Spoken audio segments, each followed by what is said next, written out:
I'm Troy Kirby with a quick look at the 2022 Washington State legislative session.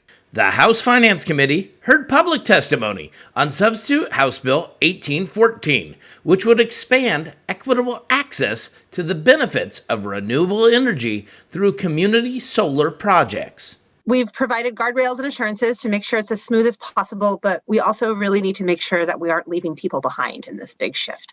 And I have another bill that you're hopefully executing today to incentivize job creation. This is using the public utility tax credit to encourage low-income folks to be able to buy into the solar economy. So through community solar. So it's probably not the lowest cost way of reducing carbon emissions, but we've kind of gotten a lot of those low-hanging fruit. What this is really important to is providing equity, to making sure that, so I have solar panels on my house. I own my house and I was able to access the credit to get those solar panels. Not everyone has those abilities.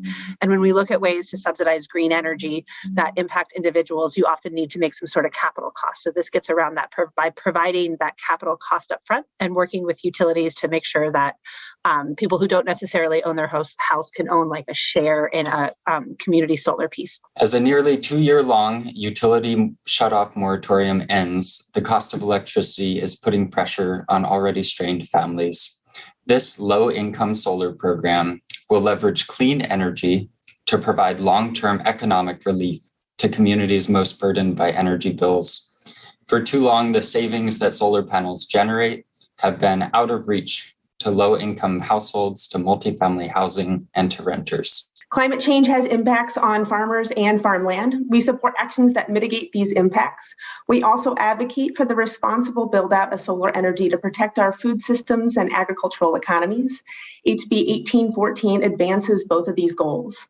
We have hydroelectric, which is a wonderful source of power. We really need to stick with that and not throw the baby out with the bathwater on that.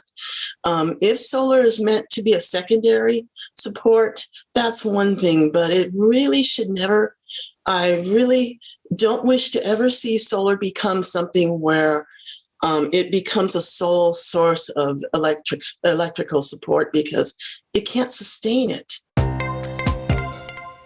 Thank you for watching the 2022 Washington State legislative session.